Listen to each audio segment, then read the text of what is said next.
안녕하십니까. 오늘은 누가복음 17장 17장에 나와 있는 데려감과 버려둠이라는 주제를 지금부터 1년 전에 제가 강의를 했는데요. 1년 사이에 저 생각이 조금 더 깊어지고 넓어져서 그때 그 영상을 보고 많은 충격과 감동을 받으신 분들이 오늘 강의를 들으면서 또 한 번 감동과 충격을 받으시기를 바라지만 그건 제 소망이고 하나님께서 오늘 주시는 말씀들을 한번 생각해 보면 좋겠습니다. 오늘 말씀의 제목은 마지막 포인트는 이제 데려감과 버려둠이지만 말씀의 제목은 그렇게 잡지 않았습니다. 오늘 말씀의 제목은 노아의 때 그리고 롯의 때, Day of Noah, Day of Lot, 이런 제목이에요. 엄밀히 말하면 day가 복수이기 때문에 날들이라고 해야 됩니다. 노아의 날들과 롯의 날들, 이런 뜻입니다. 오늘 이 본문을 읽으면서 여러분들은 반복되는 단어 하나가 나옵니다. 그게 바로 인자의 날이라는 단어예요. 인자의 날. 인자는 예수님이죠. 어린이 여러분, 인자는 누구예요? 예수님. 그러면 인자의 날이라는 말은 누가 나타나는 날이에요?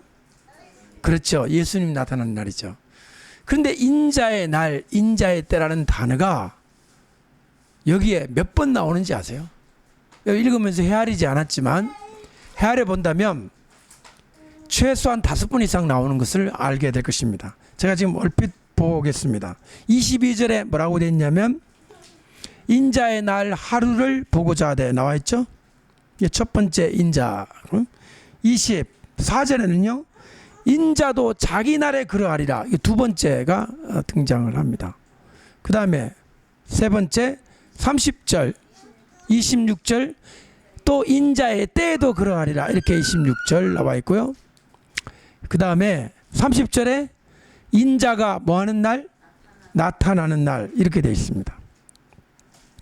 자, 지금 네 번째죠.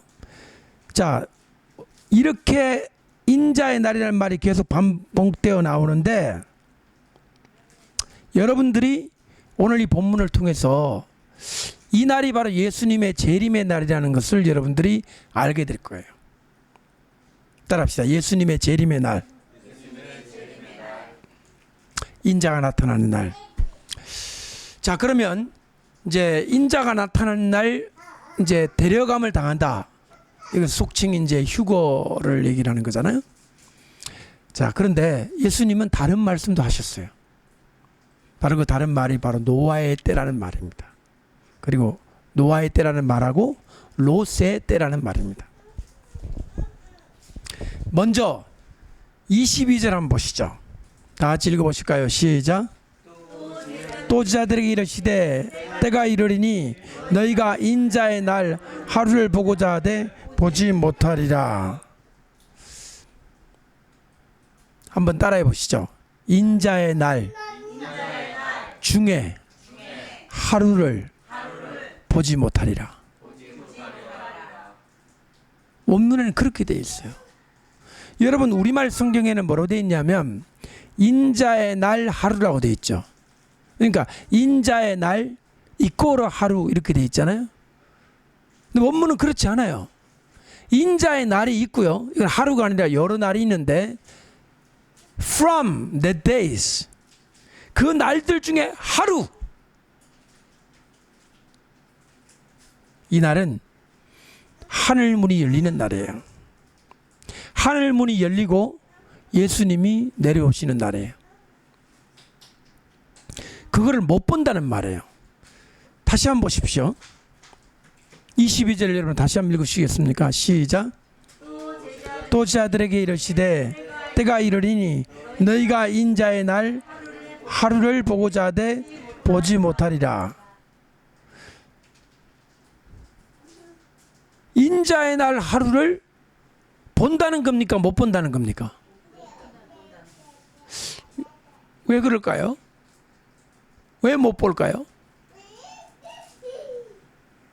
여러분들이 만약에 예수님 재림할 때까지 살면 예수님 재림하는 거 볼까요, 못 볼까요?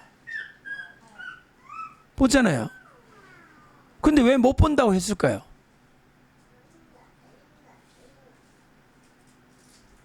누구한테 한 말입니까? 22절. 누구에게? 저 위에 보세요. 20절 보세요. 20절 초반말 보세요. 시작.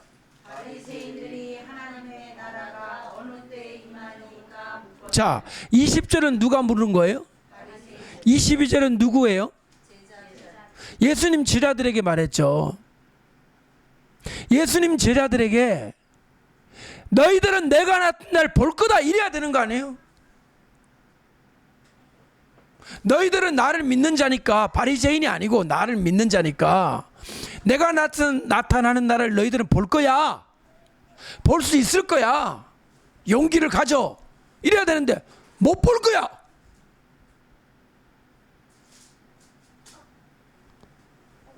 아니, 예수님의 제자들이 예수님의 나타나는 날을 못 봅니까? 봅니까? 이거 어떻게 된 겁니까? 예수님 제자, 뭐 베드로부터 시작해가지고 제자들 있잖아요. 너희들 내가 나타나는 날 못 볼 거야. 왜 그럴까요? 왜 못 볼까요? 이 말씀은 끝까지 다 봐야 이해할 수 있습니다. 그런데 제가 여러분에게 꼬집고 싶은 건 뭐냐면, 이 구절을 읽으면서도 전혀 이상하게 생각지 않는 사람들이 너무 이상해요. 성경을 아마 1000번을 읽어도 이 구절이 무슨 뜻이지? 제자들이 옛날에 2000년 전에 죽었으니까 못 보는 게 당연하다 그렇게 느껴지십니까? 그런 뜻이에요? 2000년 전에 죽었으니까, 땅속에 있으니까 예수님 재림한 날 못 볼 거야 그런 뜻입니까? 이건 굉장한 여러 가지 이야기들이 여기 숨어 있습니다. 자, 우선 두 번째 23절을 읽어주십시오. 다 같이 시작. 사람이 너에게 말하되 보라 저기 있다, 보라 여기 있다 하리라. 그러나 너희는 가지도 말고 따르지도 말라. 자, 한 번 더 따라합시다. 제가 두 번째 따라 읽으라는 건 뭐냐면, 성경 원래 아람어 본문을 제가 여러분에게 말씀드립니다. 그건 적어 놓으셔도 좋을 것 같아요. 따라합시다. 보라, 그 남자가 말하기를. 다시 한번 따라합시다. 보라, 그 남자가 여기 있다. 한 번 더. 그 남자가 여기 있다. 한 번 더 따라합시다. 그 남자가 저기 있다. 하여도 너희는 떠나지 말라. 그 남자란 단어가 빠졌죠. 우리말 성경에는. 우리말 성경에는 뭐라고 되어 있어요? 여기 보라 여기 있다, 보라 저기 있다 이렇게 돼 있지, 누가 있다는 말이 없잖아요. 그런데 아람어 본문에는 뭐가 있느냐? 그가 여기 있다 그래. he라는 대명사가 들어있습니다. 그 다음에 두 번째, 가지도 말고 따르지도 말라 돼 있잖아요. 이 말은 한 단어예요. 떠나지 말라. depart. 떠나지 말라. 자, 그 다음에 지금 계속 이제 여러분들에게 의문을 일으키고 있습니다. 24절 다 같이 읽으십시오. 시작. 번개가 하늘 아래 이쪽에서 번쩍이어 하늘 아래 저쪽까지 비침같이 인자도 자기 날에 그러하리라. 이거는 완전히 잘못된 번역입니다. 저를 보세요. 이 말에 의하면 번개가 번쩍하는데 어디서 번쩍한다는 거예요? 하늘 아래인데, 일단 하늘 아래야. 하늘 아래 번개가 번쩍해. 여러분, 번개가 하늘 아래 번쩍합니까? 하늘 위에 번쩍합니까? 번개가 하늘 공중에서 번쩍하지 하늘 밑에서 번쩍합니까? 근데 이 말에 의하면 어떤 뜻이냐면, 하늘이 있고 그 밑에서 번개가 번쩍번쩍하는데 뭐 한국에서 뭐 미국까지 번쩍번쩍한다 이런 뜻으로 이해되잖아요. 이 말의 원래 뜻이 뭐냐? 그게 아니에요. 번개가 하늘 위에서 번쩍하여 하늘 아래 모든 지역에 비침같이 그리하라는 거예요. 완전히 다른 번역이에요. 이걸 어떻게 하면 좋습니까 도대체가? 다시 한번 설명할게요. 번개가 어디에서 번쩍해? 하늘 어디에? 하늘 위에서 번쩍해. 그렇지. 현승이 하늘 위에서 번쩍해가지고 비치는 거는 under the heaven, 하늘 아래 all places, 모든 장소에 다 비친다는 뜻이에요.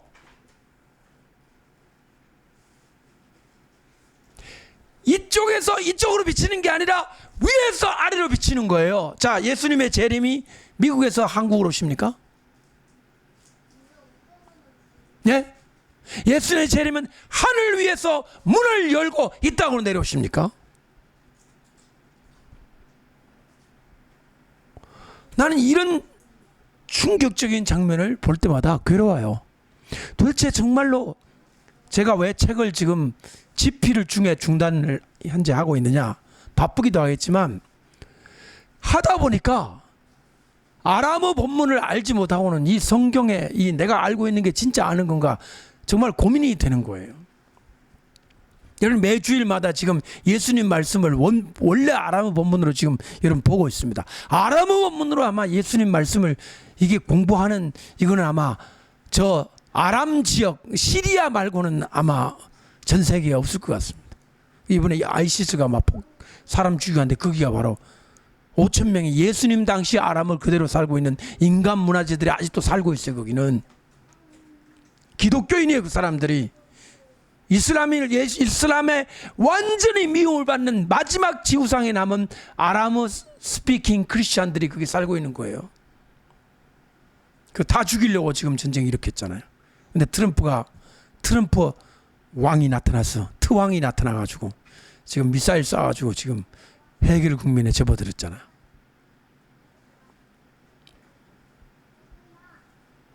저는 자 한번 생각해 주십시오. 저 북한의 저렇게 잔혹하고 못된 지금 저 북한의 인권의 말살 지역에 전 유엔이 지금 다 손들고 중국까지 손들고 지금 제재를 하고 있는 마당에 남한이 북한을 도와준다 그러면 우리가 뭐가 되는지 아세요? 테러 지원국이 되는 거예요. 테러 지원국. 대한민국이 무슨 지원국?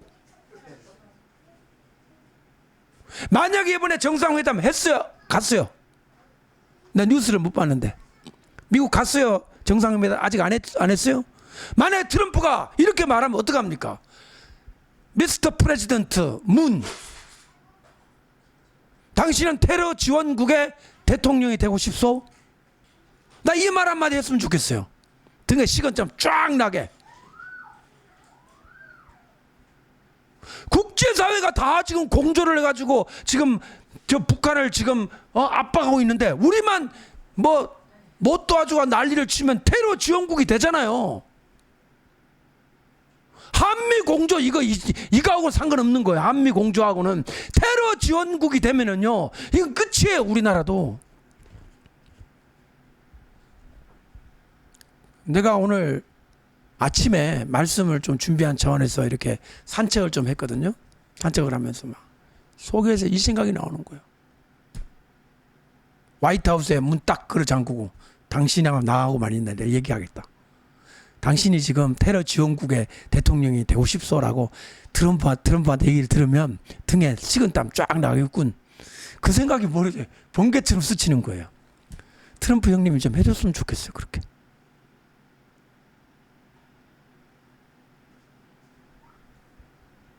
이게 중요한 문제예요. 이거는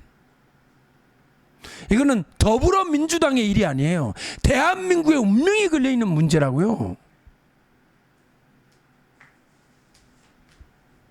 큰 소리 빵빵 치려고 그러면 우리 알돌이 다 하는데 미국은 미국의 역할을 하세요. 이렇게 가야지. 우리 삐딱하게 돌아가면서 무슨 정상회의를 어떻게 하려고 그러는 거야. 의제를 뺀다고? 의제를 빼도 사드 그 어찌 됐어? 그럼 어떡할래요? 의제 없는데요? 정말로 지금 심각합니다. 여러분들이 기도를 하셔야 돼요. 제가 이 말씀을 왜 여러분에게 갑자기 드렸냐면 여러분 내가 일본에 있을 때요. 워라고 크게 전쟁이 일어났다 이런 대문자를 쓰고 그 다음에 미사일이 시리아를 폭격하는 장면 사진을 찍은 걸 봤어요. 그때 내 마음에 다음은 북한이겠구나. 그게 벌써 한 달 지는 거. 그래가지고 막 빨리 막 진천으로 좀 가계시라고 그러고 막 내가 난리발을 치고 막 그랬더니 너무 겁나니까 우리 형제는 바로 오토바이 빨리 타야 됩니까? 120 리터 이상이야 된다고 그래가지고 저도 그때부터 자전거를 열심히 지금 배우고 있습니다. 왜냐하면 기름이 없어도 달릴 수 있는 자전거밖에 없잖아요.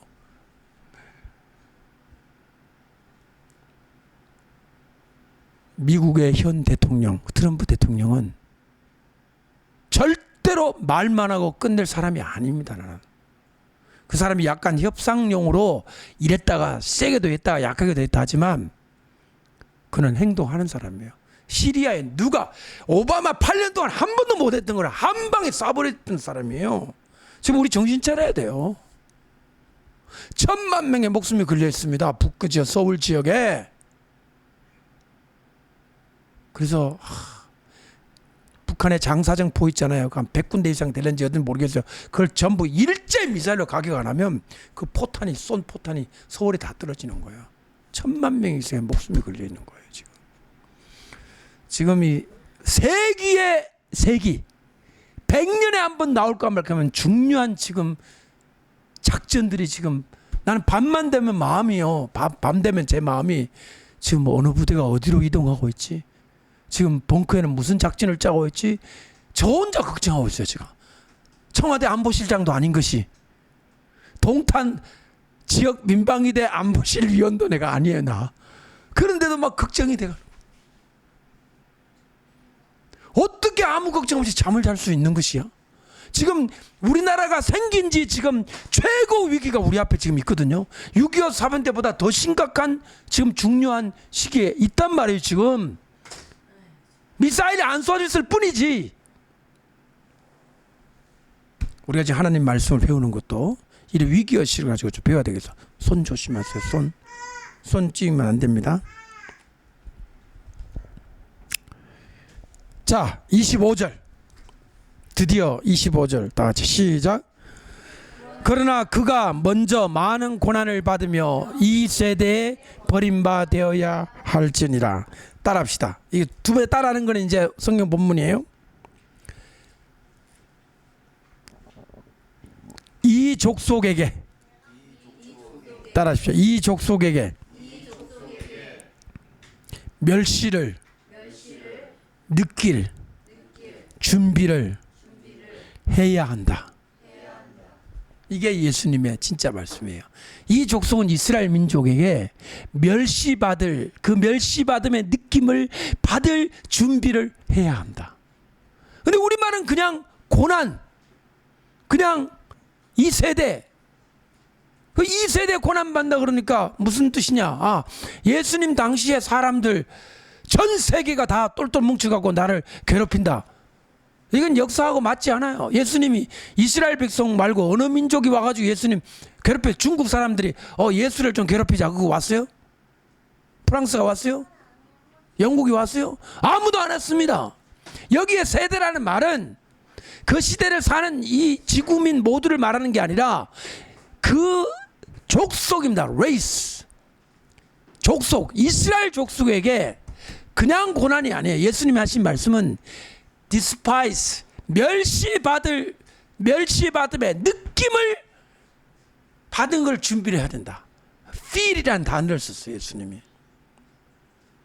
예수님이 멸시를 받는 거예요. 멸시가 뭐예요? 멸시. 존중하는 게 아니에요. 아우 저거 아우 이거 있잖아요. 이게 멸시잖아요. 아우 저 예수, 아우 냄새나 저 예수, 저 나쁜 놈 예수. 이거 멸시예요. 단순히 고난이라는 단어로는 설명이 안 되는 거예요.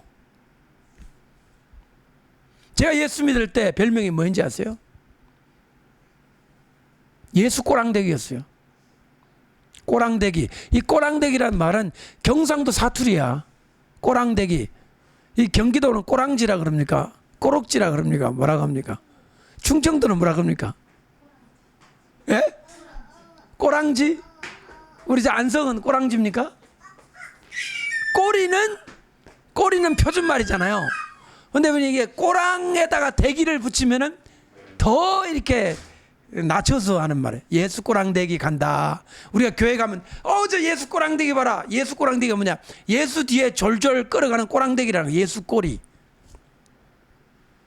근데 그게 저 혼자 이지아의 별명이 아니었어요. 그 당시 예수 믿는 사람 전부에게 붙여주는 세상 사람들의 멸시가 예수 꼬랑대기였어요. 따라합시다. 우리는 예수 꼬랑대기다. 예수 꼬랑대기. 그런데 예수님 하신 말씀은 뭐냐면 사람들이 너희를 미워하거든 이상히 여기지 말라. 나를 먼저 미워했다. 예수님이 멸시를 먼저 받은 거예요.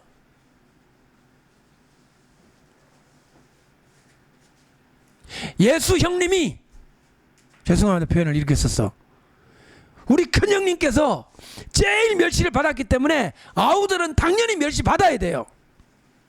예수 믿는다고 욕먹는 거는 감사하구나, 너 진짜 예수를 믿네, 이렇게 가야 되죠. 다음부터 교회 안 다닐까봐. 아우씨. 형제님 사업하시다가 예수 믿으세요? 찌질하게 아직도 그 예수 믿으세요? 그러면 아씨 나 교회 안 다녀, 다음 주부터. 엄마 나 교회 안 다녀, 그러시면 안 되고 이렇게 해야 돼요. 감사합니다. 드디어 내가 예수쟁이로 비쳤구나. 우리 아이들 아멘. 학교 가가지고 너 예수 믿냐? 찌질하게 예수 믿냐? 그러면 싸울 필요도 없어요. 가볍게 웃어주면 돼. 어떻게 웃어줘? 얘들이 엄청 순진한 것 같아. 가볍게 웃어주면 돼. 알았지? 대들고 싸우지 마. 그리고 엄마한테 감사해야 돼. 엄마 오늘 기쁜 일이 있었어. 내가 말이야 예수님 때문에 멸시를 받았어. 하늘나라에 상급이 많을 거야. 아멘.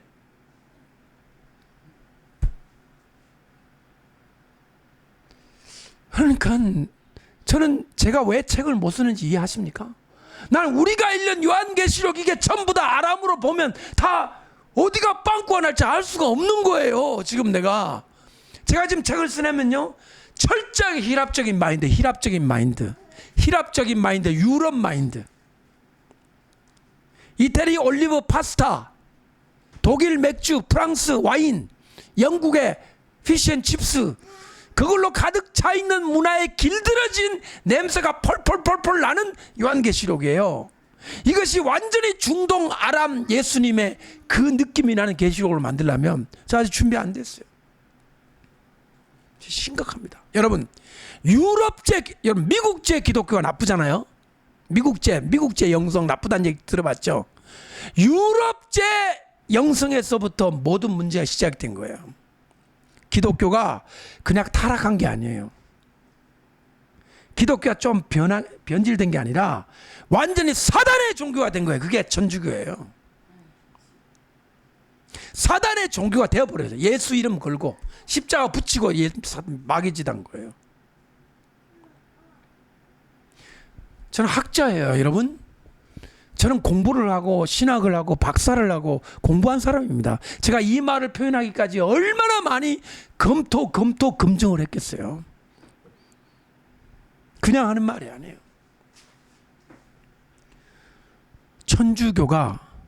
천주교에 딱 반기를 든 나라가 영국이었어요.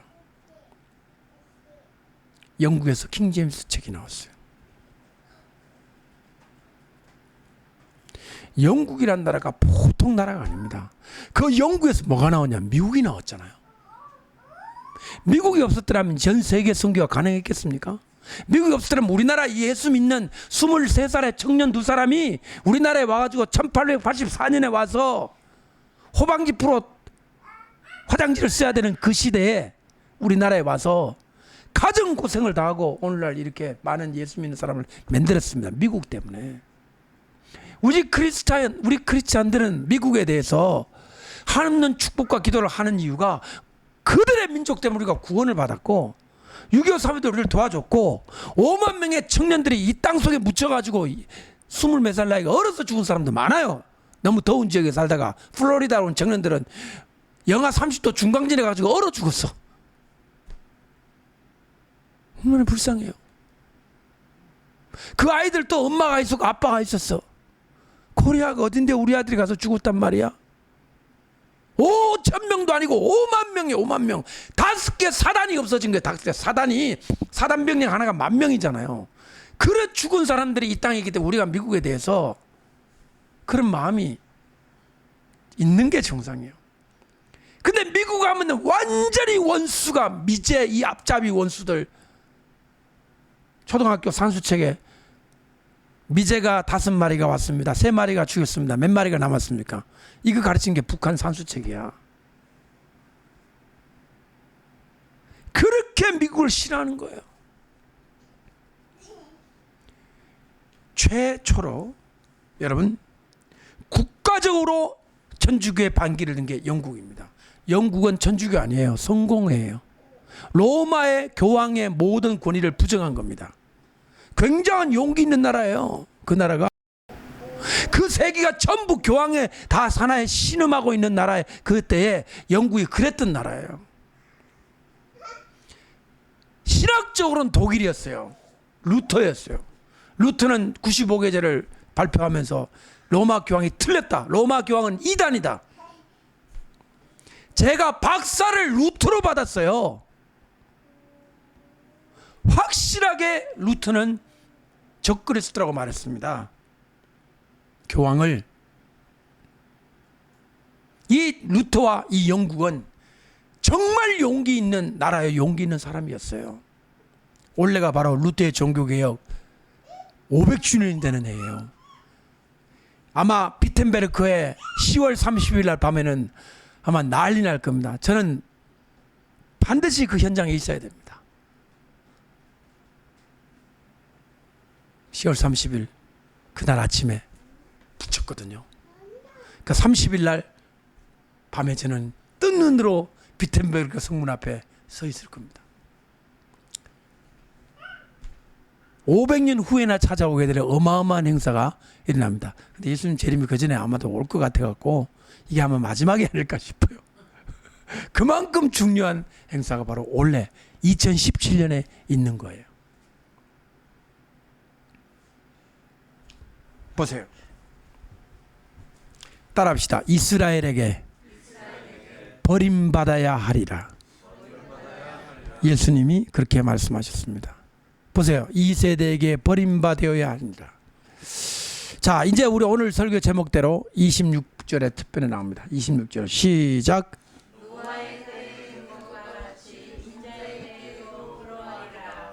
따라합시다. 노아의 날들이 그런 것처럼 인자의 날들도 그러하리라. 자, 저를 보세요. 이제부터 여러분은 어디로 들어가느냐? 노아의 날, 그 다음에 롯의 때, 이 두 개를 가게 되는데, 휴거설에 말하는 사람은 이렇게 말합니다. 노아가 방주에 피난 가지 않았냐? 노아가 방주에 피난 갔잖아. 그죠? 맞죠? 방주 안에 들어갔죠. 노아의 방주에 들어가는 그게 휴거다. 이렇게 주장을 합니다. 또 하나, 롯의 때는 뭐예요? 롯의 때. 롯이 천사가 손을 끌고 소돔과 고모라 성을 탈출했잖아요. 나왔잖아요. 이게 휴거다. 얼마나 그럴듯합니까? 방주에 들어가는 거, 나오는 거, 두 개가 다 휴거다. 그러니까 우리도 괜히 그 안에서 고생하지 말고 나오자. 노아처럼 방주 타야 됩니다. 롯처럼 나와야 됩니다. 거기 있으면 안 됩니다. 환란 통과설은 틀렸어요. 이재한 목사는 잘못하는 거예요. 환가 환란 통과설이 아니고 환란 유거설이 맞아요. 방주에 가야 되니까, 나와야 되니까. 여기까지가 저에게 쏟아지는 공격입니다. 이제부터 그러면 마음을 차분하게 숨을 고르고 설명을 해보겠습니다. 이제 27절. 자, 보십시오. 27절 시작. 끝까지 스톱. 따라합시다. 노아가 방주에 들어가던 날. 한번 다시 읽으세요. 시작. 노아가 저를 보세요. 환란이 뭡니까? 홍수 내려가지고 사람 떠내려 죽는 게 환란입니까? 심판입니까?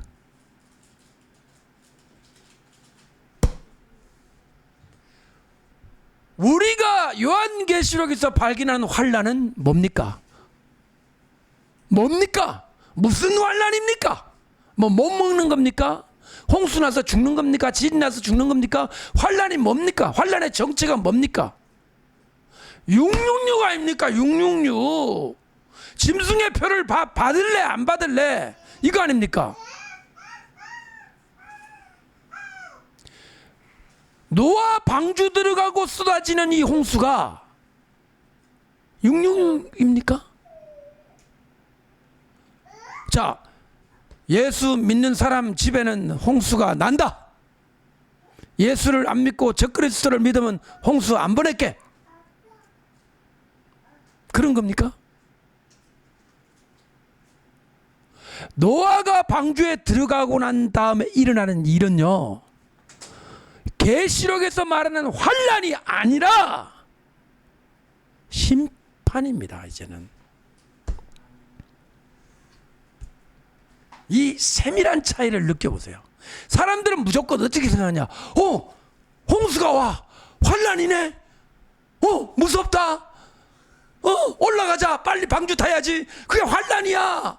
그래가지고 방주 타야 돼, 방주. 그런데 자세히 들여다보니까 홍수 나서 물에 잠겨서 죽는 거는 적그리스도가 신앙적으로 시험 말하는 환란이 아니에요. 환란이 아니에요. 환란입니까? 이게 적그리스도가 주는 신앙의 환란입니까? 아니면 악인들에게 쏟아지는 심판입니까?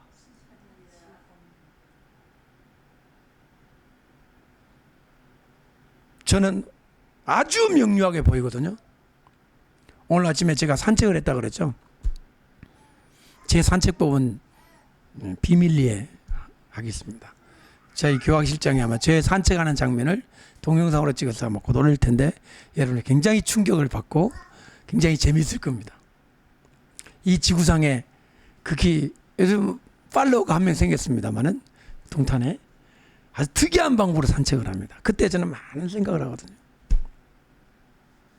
아, 그렇지. 사람들은 홍수를 무차별적으로 환란이라고 전제했기 때문에 그 전에 올라오는 게 좋다. 이게 환란전 유구설이 됐구나. 생각이 든 거예요. 저는 이해되는데 여러분 이해되시는지 모르겠어요. 지금 저 혼자만 이해되고 혼자만 좋아하는 시츄에이션입니까? 함께 이해하고 있습니까? 함께 이해하고 있어요? 할렐루야. 두 번째 28절입니다. 롯입니다. 롯 시작. 아니 29절이라고 그랬어요. 시작. 스톱. 이게 두 개가요 너무너무 비슷하지 않아요? 노아가 방주에 들어가던 날, 롯이 소돔에서 나가는 날. 따라합시다. 이건 따라 시켜야 돼. 롯이 소돔에서 나가는 날, 노아가 방주에 들어가던 날. 이 날이 뭐냐? 환란 후에 주님께로 들려 올라가는 날이에요. 휴구가 없는 게 아니라 환란 후에 있습니다. 노아가 방주에 들어가던 날처럼 롯이 소돔의 천사의 손에 끌려 나가는 것처럼 우리들도 공중에 들려 올라가게 될 것을 확실하게 저는 믿습니다. 근데 환란 전이 아니라는 거죠. 환란 후죠. 근데 뭐 전이냐? 따라합시다. 환란 후, 심판 전. 따라합시다. 심판 전 유월설. 할렐루야. 제가 마음이 어찌 이래 시원한지요. 요즘 제가 너무너무 시원한 음료를 마셔서 그런지 너무너무 시원합니다. 맹물에 식초를 넣은 다음에 약간의 소량의 스텝이라고 하는 그 설탕 맛은 나는데 설탕은 아닌 것이 그런 게 있어요. 한 개 60원짜리. 그걸 딱 터가지고 탁 마시면 제가 지금 너무너무 내 머리가 맑아집니다. 시원해지고. 여러분들 한 번 더 따라합시다. 왜 이렇게 시원합니까? 따라합시다. 환난 후 심판 전 휴것을 이지하는 요구입니다. 무슨 후? 무슨 전? 할렐루야. 그러면 일곱 나팔과 일곱 대접으로 봤을 때 뭐가 심판이고 뭐가 환난일까요? 일곱 대접은 심판입니다. 우리는 이거 안 봤습니다. 일곱 대접은 분명히 심판이고요. 일곱 대접은 하나하나마다 전부 뭐라고 되어 있느냐? 짐승의 표를 받은 자들에게 흔대가 난다. 종기가 난다. 짐승의 보좌에 솟는다. 짐승의 표 받은 자에게는 물이 없어가지고 수도꼭지를 떨어뜨려 피가 나오는데 피를 마시게 한다. 이때 우리는 없습니다. 이때 우리는 들려 올라가기 때문에 따라합시다. 심판전 유것을.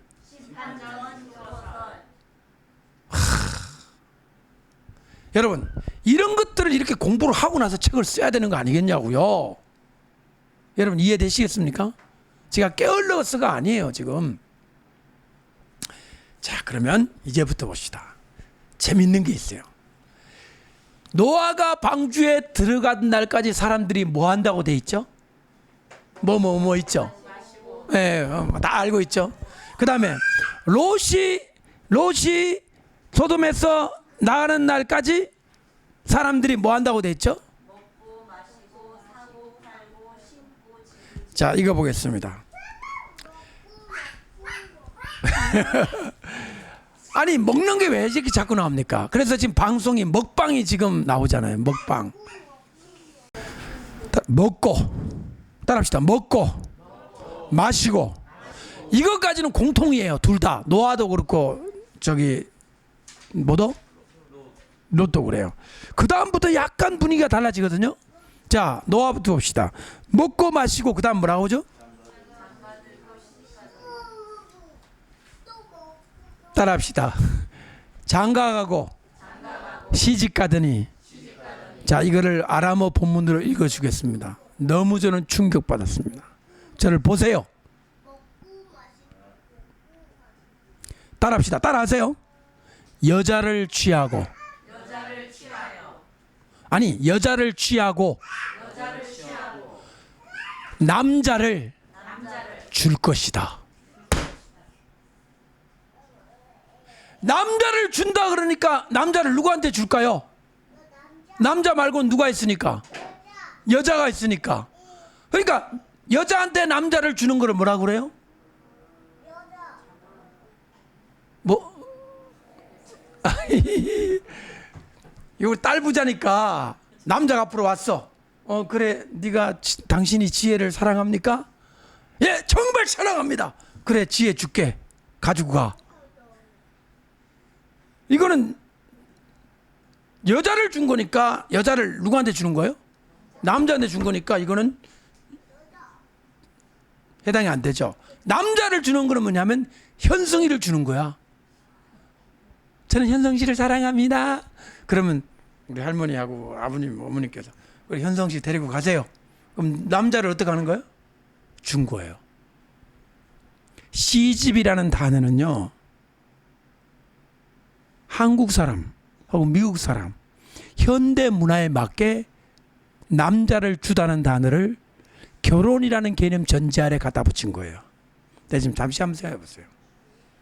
지금 오늘날 이 시대에 남자 한 마리 주세요. 그럼 남자 주는 데 있어요, 없어요? 있잖아요. 여자 한 마리 주세요. 여자도 줘요. 여자도 주고 남자도 줘요. 돈만 주면. 성경이 무서운 책 아니에요? 자, 보세요. 롯의 때에 분명히 천사가 왔을 때 천사가 왔잖아요. 동네 사람이 와서 꺼내달라고 그랬잖아요. 예? 왜 꺼내달라 그랬어요? 우리가 저와 상관, 그 상관이 성관계. 천사가 왔는데 저 사람들을 꺼내가지고 우리가 그냥 해버리겠다. 제가 쑥스러워가지고 지금 어린 애들 때문에 지금 말을 잘 못하겠습니다. 하여튼 관계를 해버리겠다. 얼마나 타락한 시대였냐는 거예요, 지금 이 롯이. 근데 마지막 시대는 어떤 시대 될 거냐? 근데 잘 보세요. 둘 다 주다라는 동사가 아니에요. 장가 간다는 말은요, 이렇게 표현되어 있어요. 여자를 취하고, take woman. 여자를 취하니까 누가 취하는 거예요? 남자가 여자를 취하잖아요. 남자가 여자를 취해. 근데 두 번째는 이상해요. give man이에요. 남자를 취하는 게 아니에요. 남자를 줘요. 남자를 주는 것은 누가 줄까요? 당연히 사람들은 여자라고 생각했습니다.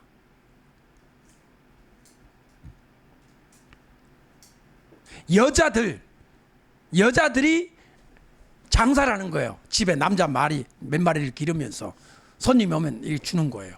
그래 생각했습니다. 아니에요. 이거는 둘 다 있는 거예요. 여자도 있고 남자도 있는 가게를 생각하시면 돼. 여자도 있고 남자도 있어. 여자도 있고 남자도 있어요. 자, 보세요. 고객이 들어옵니다. 남자 고객이 들어와서 여자를 사가는 거예요. 이건 오늘날 주변에 있는 일이에요. 그런데 반대로 주인 입장에서 이 남자도 한 마리 가져가세요라는 거예요. 끼워드리겠습니다. 주도권이 누구에게 있는 거예요?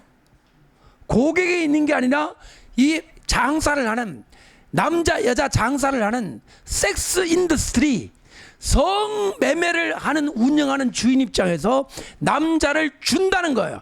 기부란 단어는 그냥 주는 게 아니라 돈 받고 주니까 파는 거죠.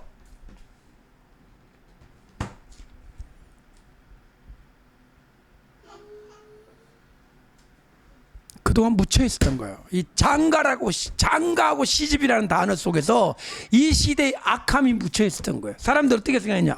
마지막 될 때까지만 결혼식 주례해가지고 결혼식하고 웨딩 마치하고 이걸 생각하는 거예요. 제가 그게 아닐 거라고 지난번에 말씀드렸죠. 분명히 그게 아니다 그러잖아요. 그러면 보세요. 그럼 앞에 먹고 마시고가 자연스럽게 이해가 돼요. 맨정신으로 합니까? 먹고 마시고 난 다음에 합니까? 공복 상태에서 이런 짓 합니까? 네?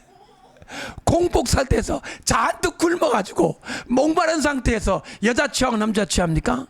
일단 먹고, 일단 마시고, 배 불룩하고 알딸딸한 가운데 하잖아요.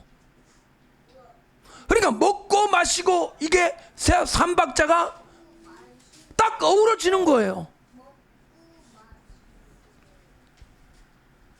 홍수가 와서 그들을 다 멸망시켰으며 이래 돼 있죠. 자, 그 다음에 여러분, 노아의 때가 왜 이렇게 악했는지 아십니까? 이게 창세기 6장이잖아요. 노아의 때가 가장 악해진 이유는 창세기 6장 초반부에 나와 있는 하나님의 아들이 와서 사람의 딸들을 취하게 된 이 사건 때문에 노아가 이렇게 악해진 거예요. 그렇죠? 이해되십니까? 하나님의 아들들이 사람의 딸들을 취해가지고, 예? 처음에는 사람의 딸들을 취합니다. 이거 에녹스에 있는 말이에요. 여자만 취합니다. 그 다음에 남자를 취해요. 짐승도 취해요. 그래서 튀기들이 나오는 거예요. 그래서 남자와 이 동성애잖아요. 여자와 관계하는 것은 물론 이제 그것도 음란한 일이고, 동물과 간음을 했기 때문에 반인 반수가 나왔잖아요. 반인 반수. 위에는 사람, 밑에는 말, 뭐 이런 거 있잖아요. 그런 것들이 전부 창세기 6장의 영물들의 타락으로 이루어진 일입니다. 노아 시대가 얼마나 음란한 시대였다는 거죠.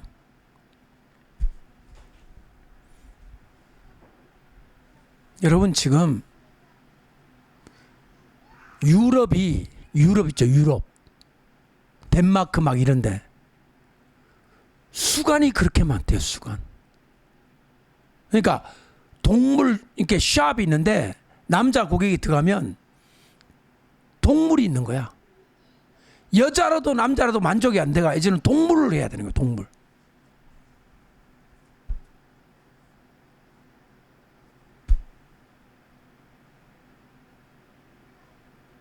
이 상상이 안 돼. 난 너무너무 머리가 아프고 이 얘기를 하는 내가 막 속이 좀 미식미식 하려고 그래. 이 얘기 몇 번 했기 때문에 반복하지 않겠습니다만은 유럽이 왜 이럴까요? 유럽은요, 기독교 복음이 들어가기 전, 진리의 복음이 들어가기 전 사단의 영향권 안에 있습니다. 유럽만 아니라 동양도 마찬가지, 중국도 마찬가지, 다 일본도 마찬가지, 한국도 마찬가지. 각 도시들과 각 땅들마다 사단이 장악하고 있는 영적 기류가 있단 말이에요. 그럼 기독교 복음이 들어가가지고 이거를 깨트려 부숴야 되는데 천주교가 깨트려 부수기는 그냥 짬뽕을 만들었잖아요. 유럽에 저렇게 타락한 것은요, 논리적 귀결입니다. 저렇게 될 수밖에 없어요. 드디어 원상복구된 거예요. 사단의 나라로 넘어간 거예요. 그동안은 예수 이름 걸고 사단짓 하다가 그다음에 예수 이름 버리고 십자가 떼고 십자가 꺾어버리고 지금 사단짓 하잖아요. 옛날부터 했었어요. 수간. 옛날부터 했었어요. 동성애. 다 했었어요.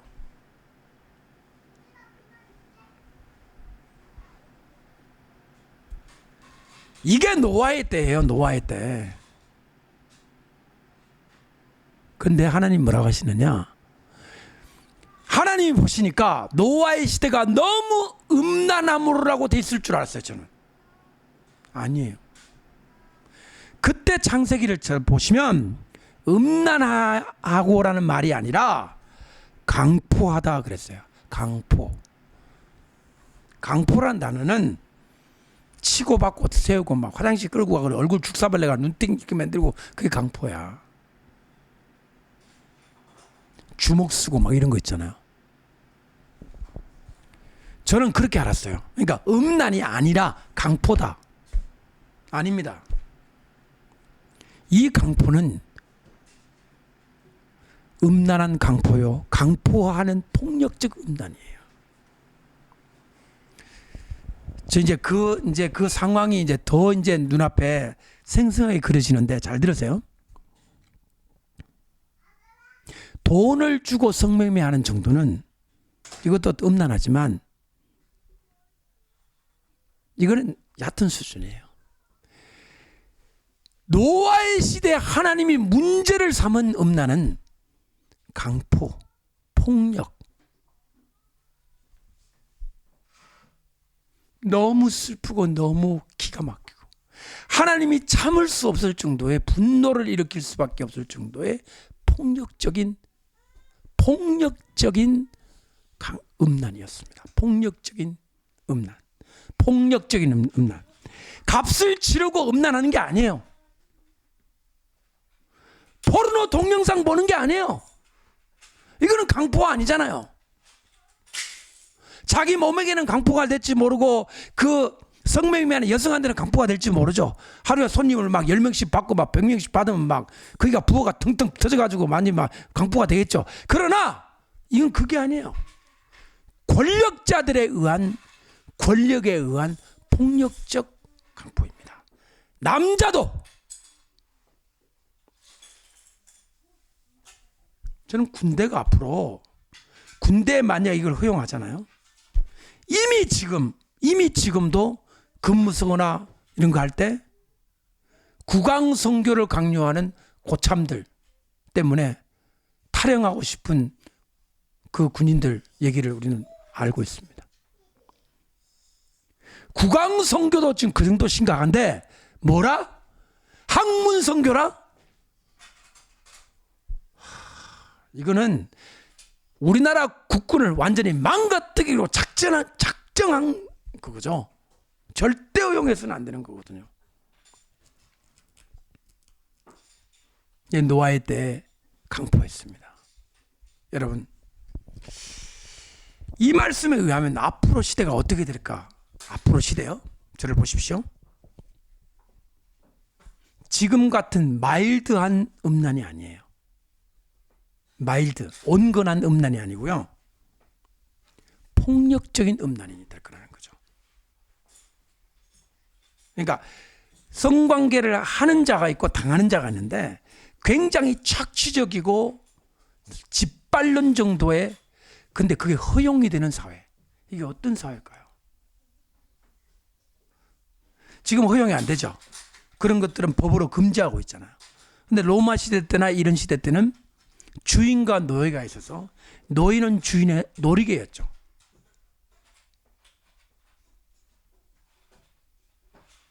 마음대로 가지고 놀아도 되는 거예요. 폭력적이죠. 벌써 지금 우리 주변에 나타난 현상이 여대생들에게 빚을 지어놓고 성매매를 시켜서 갚게 하는,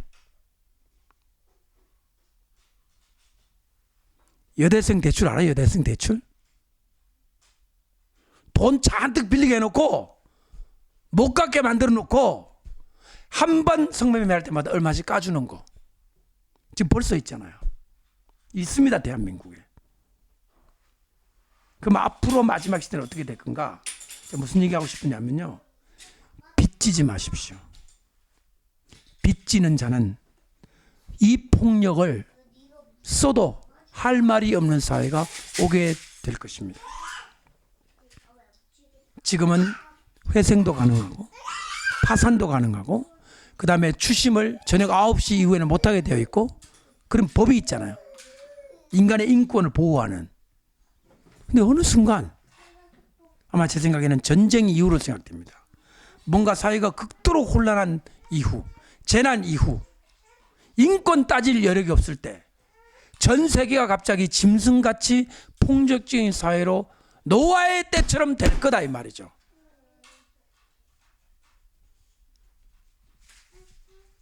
무슨 사회예요?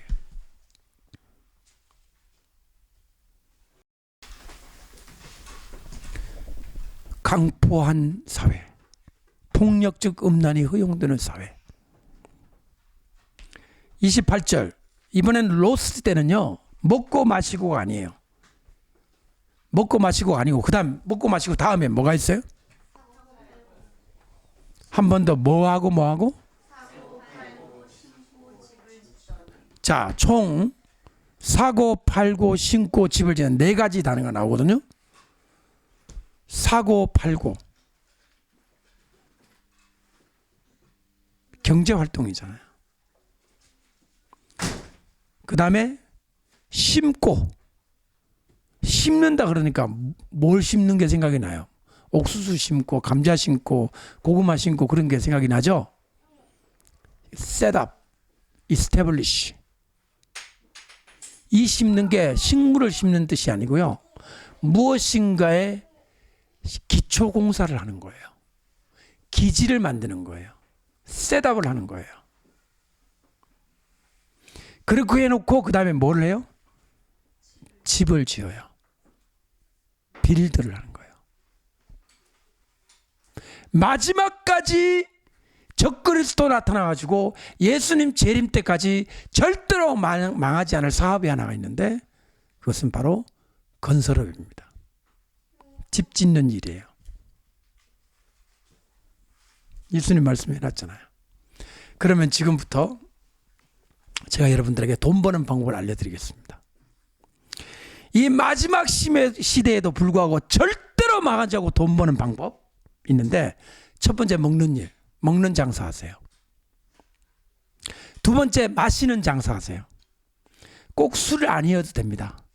아까 제가 말씀드린 것처럼 물에다 식초 타가지고 스테비 타는 그런 청량음료, 커피. 우리나라가 다 금붕어족이 됐나 봐. 세상에 저 많은 커피숍이 운영되는 게 하루에 커피를 얼마나 많이 드시는 거예요? 내가 철하는 말은 쓰지 않았습니다만은 넣고 싶었습니다. 드시는 거예요? 아니 대한민국은 커피공화국이에요. 저게 다 운영이 되는 거예요? 난 이해가 안 돼요. 뺑뺑 돌아가면서 다 커피숍인데 그게 다 하고 있어. 난 참 이해 안 되는 나라예요, 대한민국이. 그 다음에 먹고 마시고. 그 다음 뭐 하는 나요? 장가 시집. 시집 장가. 성과 관련된 일을 하면 반드시 번창합니다. 자, 성과 관련된 일 하니까 매우 부정적이잖아요. 예, 부정적이에요. 부정적이지 않은 성과 관련된 일을 제가 말씀드리겠습니다. 예를 들 테니까. 아니, 목사님, 부정적이지 않은 성 관련된 일이 있습니까? 있습니다. 첫째, 우리나라 희한한 나라예요. 일본에도 볼 수 없고 미국과도 전혀 볼 수 없는 스포츠 신문이나 심지어 지하철이나 목욕탕 하면 반드시 나와 있는 남자 성기 확대 수술 광고입니다. 이거는 미국에서 내가 본 적이 없어요. 뉴욕에도 없어요. 워싱턴에도 없어요. 대한민국 서울에만 이렇게 날로 번창합니다.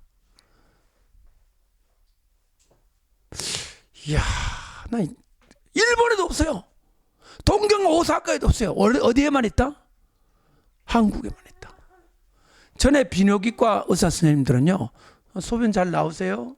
안 나오세요? 뭐가 막혔나? 뭐 이런 정도예요. 소변 가지고는 장사가 안 되니까 확대 수술을 그렇게 하는 거예요. 저게 운영이 되려면 대한민국 성인 남자가 얼마나 많은 사람의 고객이 있다는 거예요. 밥 먹고 살아야 되니까. 이거 성과 관련된 사업 아니에요? 모텔업, 호텔업, 그 성과 관련된 거 아니에요? 이제는 부부 상담, 부부 상담소 같은 것도 생겨나기 시작했어요.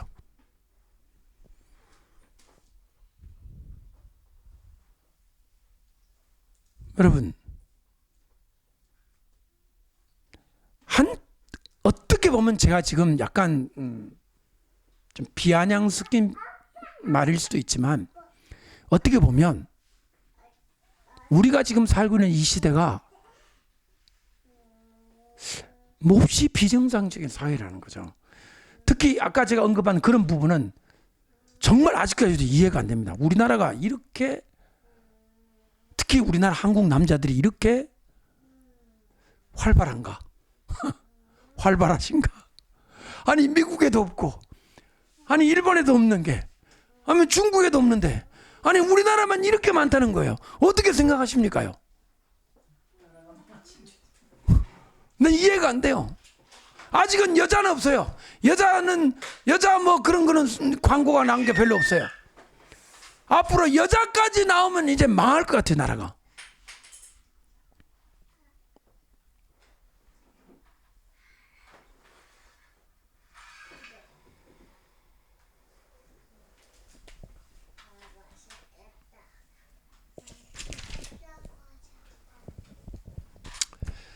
심란합니다. 그리고 속상합니다. 외국 사람들이 그 광고를 보고 통역해달라 그러면 뭐라고 통역할 거예요? 이거 무슨 광고예요? 아, 예, 그거 저기 좀 크게 만드는 그 성기 확대 그입니다. 아, 한국인어 남자들이노 그게 너무나 작사업납니까? 아, 이거 국가적 망신이잖아요. 이거를 주일날 강단에 설교하는 목사님이 우리나라 10만 명 목사님 중에 난 저 혼자뿐이라고 이 연사 감히 말합니다. 저 이제 막 가는 인생이에요. 내가 너무 속상해갖고 말하지 않을 수. 내 지금 처음 말합니다. 이거는 진짜 너무 창피하고 부끄럽고 너무 괴로워서.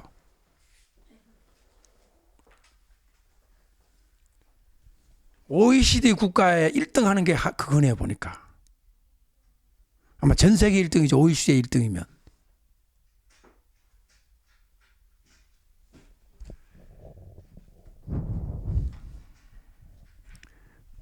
자, 속상합니다. 우리 30절 우리 한번 다 같이 보십시오. 이제부터 데려감하고 버려둠 쪽으로 들어갑니다. 30절 시작. 여러분, 나타나는 이라는 말의 뜻이 뭐냐? 폭로하다는 뜻이에요. 폭로하다. 열어서 공개하다. 예수님 공개하는 날이야. 누구 공개하는 날? 어디에 계시는데? 하늘에 계시는 예수님, 오! 예수가 정말 하늘에 계셨네. 전 세계 사람들은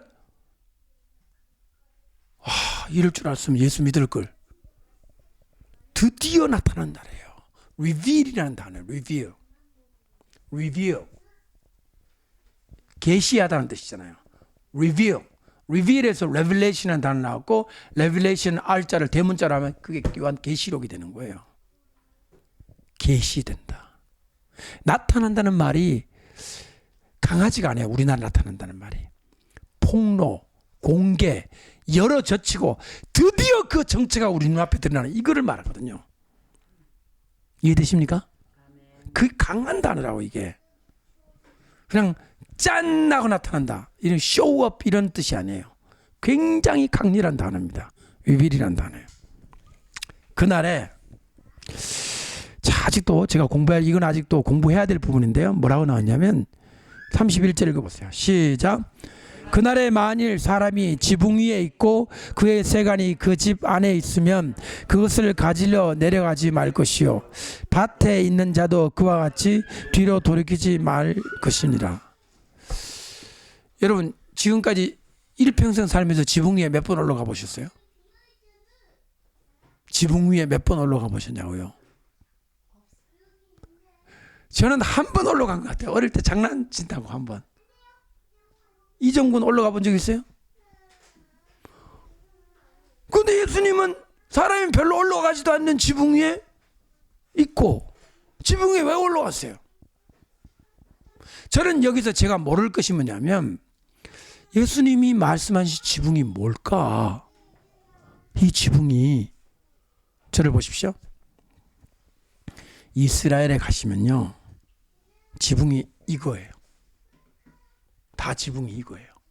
지붕 위에 뭐가 많이 있어요. 우리나라 말로 흔히 하는 옥상. 지붕이 평평해요. 지붕이 이래가지고 이렇게 돼 있지 뾰죽 이게 아니에요. 이거는 전부 우리나라 기와집이나 유럽식 우리 베르나우스에서 짓는 이런 집이잖아요. 이거 유럽. 여기는 올라가기 힘들어요. 올라가서 떼굴떼굴 아무것도 할 거 없어요. 근데 이건 할 게 많아요. 올라가서 커피도 한잔 하고 바베큐도 하고 옥상이니까. 중동 지역에는 집이 전부 이거예요. 이거. 각졌단 말이에요. 그래서 중동 사람들, 그러니까 이스라엘 사람들은 지붕 위에서 뭔가를 많이 하니까 거기서 뭔가 이게 일이 심상치 않은 일이 있으면 뭐 밑에 뭐 여권가지를 내려가지 말고 바로 도망가라는 얘기잖아요. 그렇게 이제 편의상 쉽게 평이하게 이해할 수 있습니다. 근데 저는 왠지 예수님이 말씀하신 지붕이 뭔가 깊은 뜻이 있을 것만 같아요. 근데 제가 아람어 사전을 찾아보니까 지붕이라는 말 앞에 물음표가 하나 있어요. 그러면 단어 앞에 물음표가 있다는 말은 확실히 지붕이라는 뜻입니까?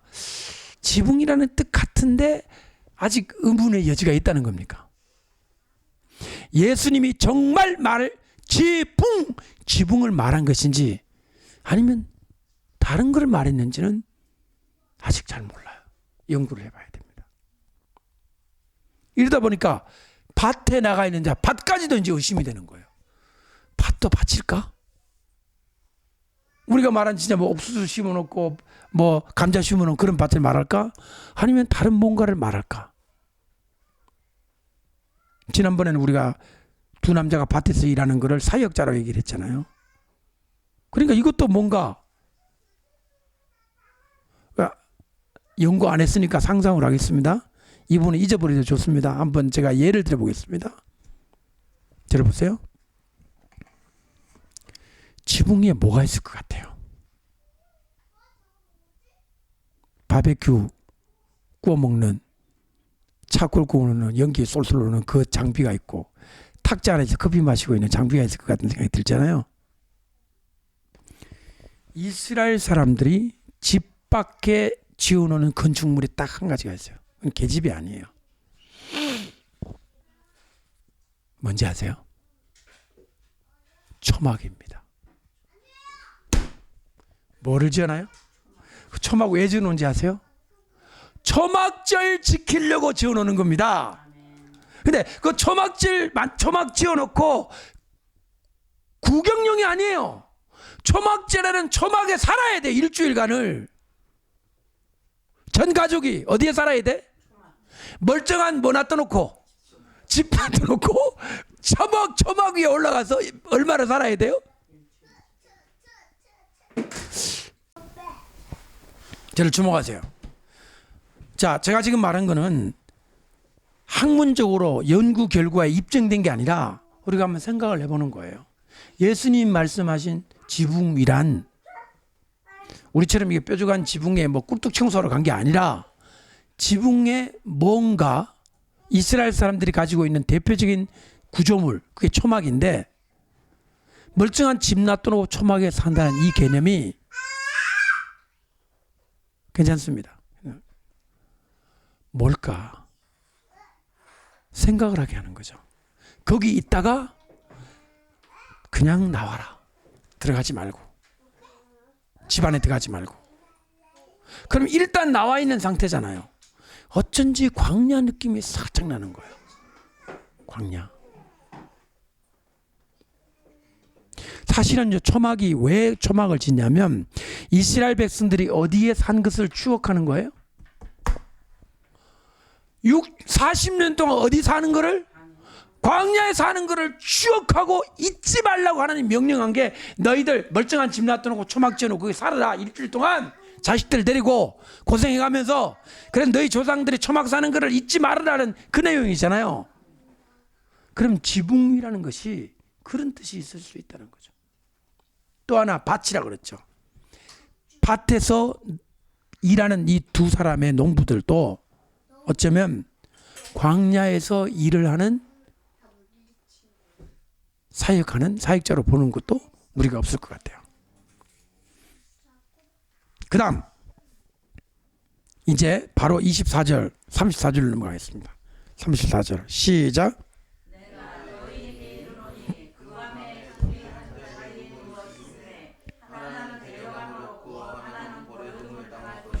자, 저를 보세요. 제가 오늘 이 시간 데려감이라는 단어를 찾아봤습니다. 킹 제임스는 붙잡혀 간다고 되어 있고 영어로는 take up이라고 되어 있죠. take up으로 되어 있어요. take away로 되어 있어요. 영어로 되어 있는 걸 한번 누가 좀 봐주세요. 킹 제임스. 그냥 taken이죠. be taken. 수동태로 취하여 감을 당한다 했잖아요. 자, 저를 보세요. 그래서 자, 여러분 이 강의를 들으신 분 중에 제가 1년 전에 한 강의에는 붙잡혀 가는 거니까 이 붙잡혀 가는 이 사람들은 멸망을 하는 거고 결국에는 죽음이 있는 독수리가 시체로 돼가지고 멸망하게 될 거다. 그렇게 볼 수 있다. 그렇게 생각할 수 있다. 그렇게 보자라고 1년 전에 제가 분당에서 강의를 했습니다. 그래서 데려감을 다시 한번 봤어요. 아람어 본문을 봤어요. 저를 보세요. 뭐로 되어 있는지 아세요? 이끌다, lead, 그 다음에 depart, 떠나다. 그러니까 이끌림 당하는 거고 떠남을 당하는 거예요. 붙잡혀 간다는 뜻이 아니에요. 일단은 이끌림을 당한다. lead, 그 다음에 depart, 떠나다는 단어죠. 근데 여기에 아주 묘한 뜻이 하나가 더 있어요. 파괴당하다는 뜻이 있어요. destroy는 깨부시는 걸 말하거든요. 파괴시켜버리는 거. 아마 제가 1년 전에 모르긴 해도 그 마지막 destroy라는 단어를 연결시켰을 거예요. 그래 부정적으로 썼을 거예요. 근데 앞에 두 가지 뜻은 뭐냐면 따라합시다. 이끌림을 받다. 떠남을 당하다. 이렇게 보게 되면 공중으로 올라가는 걸 볼 수 있잖아요. 자, 그러면 하나는 데려감을 얻고 하나는 버려둠을 당한다 그랬잖아요. 버려둠을 당한다. 따라합시다. 버려둠을 당한다. 이 뜻이 뭐냐면 아람 본문을 보면 두 가지 뜻으로 되어 있는데 용서받다.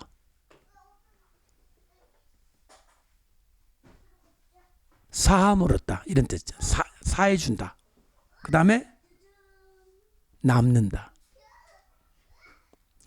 여기에 사해 준다라는 말은요, 죄가 있는데 용서해 준다 이런 뜻으로 볼 필요가 없어요. 이 뜻이 아니고요. 이 사함 받는다는 뜻은 뭐냐면 적극적으로 그를 취해가는 게 아니라 그냥 오케이 괜찮아 그냥 버려두는 걸 말하는 거야. 우리가 사해준다 할 때 이런 뜻 있잖아요. 네가 잘못을 했어. 그럼 불러. 왜 그랬어? 따지는 거잖아요. 근데 안 따지고 내버려두면 어떻게 돼요? 얼핏 보면 잘못을 했지만 따지지도 않고 벌도 안 주니까 내버려 두잖아요. 그래서 이 단어가 어떤 경우에는 용서해 준다는 뜻도 되고 어떤 경우에는 남겨두다, 내버려 두다라는 뜻도 되는 거예요. 그래서 데려감을 얻는다는 뜻은 떠나고 이끌림을 받는 것이고요. 버려둠을 당한다는 뜻은 남겨지고 남는다는 뜻이에요. 자, 그러면 독수리가 시체를 뜯어먹는 것은 분명히 땅이잖아요. 공중이 아니잖아요. 그러면 땅에다가 남겨져서 독수리가 시체 뜯어먹는 것이 자연스럽고, 이 상태로부터 딱 취해가지고 올라가는 게 너무너무 롯이 천사에게 이끌림 받는 것과 너무너무 방주에 노아가 들어간 것과 맞다는 거예요. 이 세 가지가 방주에 들어가는 모습과 천사가 끌고 가는 모습과 데려감을 당한다는 것이 같다는 거예요. 결국 무슨 뜻이냐? 데려감을 당한다는 것은 시체장으로 잡혀간다는 뜻이 아니라 심판이 임하기 직전에 들려 올라가서 노아처럼 롯처럼 환난 후 심판 전 예수님께로 올라가는 것입니다. 자, 여기서 인자의 날 하루를 보고자 하되 보지 못하리라는 말은 굉장히 깊은 뜻이 있다고 보여집니다. 저를 보세요. 인자가 공중에 임하면 누가 제일 먼저 올라갑니까? 우리들이 살아있는 우리들이에요? 죽어있는 성도들이에요? 죽어있는 성도들이죠. 죽어있는 성도들은 어디에 있습니까? 땅속에 있습니까? 하늘에 있습니까? 몸만 땅에 있지 그들은 어디 가 있어요 지금? 하늘 가 있잖아요. 인자의 날 하루를 보는 것은 누구냐? 땅의 육신을 가지고 사는 자들이 보잖아요. 인자하고 늘 같이 있었는데 뭐 인자의 날 하루를 봅니까? 예수님하고 늘 같이 있잖아요. 베드로 예수님하고 같이 안 있어요? 이분들의 영혼은 예수님하고 같이 있잖아요. 지금 예수님하고 같이. 예수님이 그 제자 너희들은 나와 같이 있다. 인자의 날 하루, 이 엄청난 심판과 재앙을 보는 것은 누구냐? 그때 이 땅에 살아남아서 육신을 가진 사람들이죠. 볼지어다 구름을 타고 오시리라.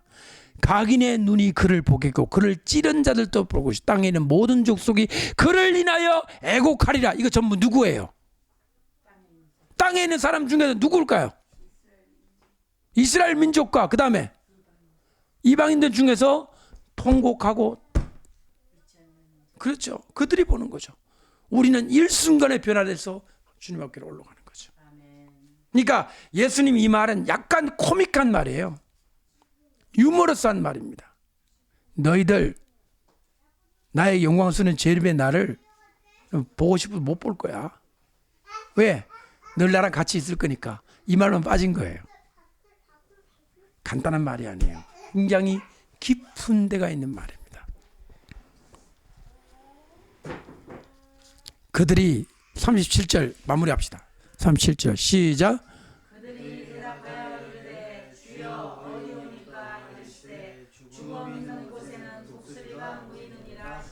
자, 오늘 제가 좀 세게 말했고 좀 민망스러운 표현도 많이 했고 아이들 듣기에 따라서는 좀 그랬는데요. 우리 교학실장께서는 꼭 이것도 올리시고 지난번에 직권으로다가 안 올려가지고 이 평화를 만드는 신학교의 최고 권력자는 교학실장의 강포는 아니지만 하여튼 지금 그러면 안 됩니다. 오늘 반드시 올리십시오. 여기까지 이제 마지막이 왔는데요. 그들이 대답하여 이르되 주여 어디 오니까. 따라합시다. 주여 어디 오니까. 어디로 올라갑니까? 란지 어디에 남겨져 있습니까? 라는 말인지를 모르겠는 거예요. 어디? 왜 요새 우리 카톡 하면은 어디? 하고 물음표 느낌이야. 어디? 어디로? 여기 어디로라고 안 돼 있잖아요. 어디 오니까. 이 오니까를 빼고 물음표를 딱 찍었어요. 그러면 애들 쓰는 짧은 말이에요. 어디? 이해하십니까? 어디로 올라갑니까? 라고 물은 것도 아니고 어디에 남겨져 있습니까? 말도 안 해. 이것이 성경을 어렵게 만든 거예요. 제자들이 확실하게 묻든가. 예수님 어디로 올라가는 것이옵니까? 그러면 예수님 그래 나와 함께 있을 거다 하든지 주여 예수님 어디에다가 남겨지는 것입니까? 이렇게 묻든지 왜 이렇게 어디? 하고 물음표만 3개 붙여놨냐고. 땡땡땡. 저를 보세요. 예수님도 유머러우시지만 이 글쓴 누가도 보통 고단수가 아닌 것 같아요. 2000년 동안 우리를 하여금 헤매게 하려고 했는지는 모르겠으나 저는 굉장히 누구한테 할 말이 많아요. 이게 뭡니까? 어디? 오니까? 이건 무슨 뜻이에요? 예수님이 답변을 보고 알아야 돼요. 이러시되 잘못되겠다고는 안 하지만 약간 부족한 질문에 현명한 답이 왔습니다. 이걸 무슨 문 현답이라고 그래요? 네. 죽음이 있는 곳에는 독수리가 모인다. 죽음이 있는 곳에는 독수리가 모인다. 여기에 남겨져 있을 거다. 이런 뜻이죠. 제가 지금 성경 속의 그 단어와 단어 사이에 흐르는 그 맥, 그 말 표현과 말 표현 사이에 그 숨결을 읽어내려고 애를 씁니다. 글자만 가지고는 안 되죠. 하나님께서 성령께서 그걸 깨우쳐 주셔야 돼요. 저를 보세요. 마지막입니다. 제가 베트남의 하노이의 큰 나무라고 하는 카톡명을 가진 한 분이 6월 며칠인가 30일인가 아니 7월 2일 날 저를 만나러 옵니다. 하노이의 큰 나무. 저를 제자로 삼아 주십시오. 제가 저 제자 되다가 죽은 사람 많고 지금 시체로 널브러지는 사람 많으니까 제자 되지 마세요. 네, 그랬더니 후사님 저도 각오가 돼 있습니다. 그래가지고 어쩔 수 없이 제자로 받아놓은 사람이 하나 지금 옵니다. 오는데 내가 이 사람한테 최근에 뭐라고 카톡 올렸냐? 계시록을 하려면 피가 깨끗해야 됩니다. 그랬어. 이게 무슨 뜻인지 이해 안 되시죠? 제가 이번 한 일주일 동안 깊이 묵상한 게 뭐냐면 사람의 이 몸 있잖아요. 바디. 이 그릇이에요. 뭘 담는 그릇이라고. 이 몸에는 성령께서도 거하시는 집이지만 가끔씩 누구도 놀다 가요? 마귀도 놀다 가요. 마귀 안 놀다 가기를 축원합니다. 그렇지만 마귀가 스쳐가고 놀다 가는 사람 많아요, 안 많아요? 노는 정도가 아니라 아예 집 짓고 새끼까지 까가지고 그냥 깰록깰록 하는 사람들도 많아요. 그렇죠? 에? 있어요, 없어요? 그러면 그런 지저분한 그릇이 계시록을 담아. 똥그릇에 계시록을 담으면 그 똥 계시록이 되는 거예요. 제가 왜 제 몸을 요즘 엄청나게 관리하거든요. 지금 쌀밥 끊은 지가 지금 3달째예요. 탄수화물 완전 끊지는 못하고 상당히 좀 메밀 쪽으로 가서 지금 뭐 메밀만 지금 주야장창 메밀을 먹고 있는데, 메밀도 탄수화물이긴 하지만 제가 무슨 얘기를 하느냐, 음식, 물, 저 샴푸 안 씁니다. 내 몸에 화학 물질로 나를 뒤덮기 싫다는 거예요. 꼭 써야 될 때는 비누를 씁니다. 칫솔도 치약으로 안 쓰고 소금으로 쓸까 합니다. 앞으로 아직까지 그까지는 많이 불편해가지고 못하고 있는데, 무슨 얘기를 하고 싶으냐, 이 마지막 때 여러분들은 정말 몸, 마음, 영혼을 깨끗이 해야 된다는 거예요. 물론 제가 하는 행동과 제가 하는 이 말을 여러분에게 강요할 생각은 없어요. 산부 쓰셔도 돼요. 밥도 드셔도 되고 다 하셔도 돼요. 그러나 저는 제 몸속에 쌓여있는 이런 모든 독성과 이런 것들을 다 뽑아내고 싶은 거예요. 독성. 종교적 용어는 죄고요, 신체적 용어는 독성이에요. 이것들을 다 뽑아내서 깨끗하고 정결한 거룩한 그릇이 되어서 거기에 성경도 읽고 거기에 요한계시도 읽어야 된다, 이 말이에요. 제 말은